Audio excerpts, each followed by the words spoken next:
అంతర్జాతీయ యోగా దినోత్సవాన్ని పురస్కరించుకొని ఉస్మానియా యూనివర్సిటీలో స్పోర్ట్స్ స్టూడెంట్ ఫెడరేషన్ ఆధ్వర్యంలో యోగా కార్యక్రమాన్ని నిర్వహించారు. విద్యార్థులు పాల్గొని యోగాసనాలు వేశారు. యోగా గురువులు యోగా ప్రాముఖ్యతను వివరించి మెళకువలు నేర్పించారు. ఈ కార్యక్రమంలో పాల్గొన్న Telangana SC corporation chairman Nagari Preetham యోగాతో మానసిక ఉల్లాసం, శరీర దృఢత్వం ఏర్పడుతుందని తెలిపారు. ప్రతి ఒక్కరూ విధిగా యోగాను అలవాటు చేసుకోవాలని సూచించారు.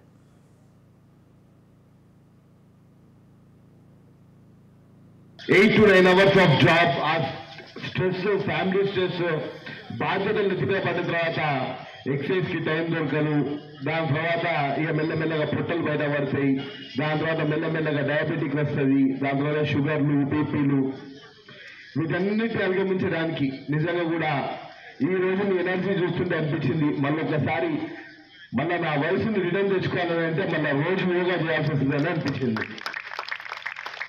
తెలంగాణ ఎస్సీ కార్పొరేషన్ చైర్మన్ గా వాస్తవానికి కూడా ఈరోజు మీ మధ్యలో వచ్చిన తర్వాత అనుకున్నా, నా కింద ఉన్న ప్రతి ఒక్క సోషల్ వెల్ఫేర్ హాస్టల్లో తప్పకుండా యోగా టీచర్ని నియమించి ఈ యోగాని ముందరికి తీసుకెళ్లడానికి ప్రభుత్వం తరఫున తప్పకుండా చర్యలు తీసుకుంటాం. అదేవిధంగా ఎవరైతే యోగా సర్టిఫికేషన్ పొంది ముందరికి వస్తున్నారో వాళ్ళకి ఎడ్యుకేషన్ పరంగానే కాకుండా ఉద్యోగాల పరంగా కూడా పర్టికులర్ రిజర్వేషన్ వచ్చే విధంగా కూడా ప్రభుత్వంతో మాట్లాడుకునే చర్యలు తీసుకుంటామని చెప్పి కూడా మీకు తెలియజేస్తున్నాం.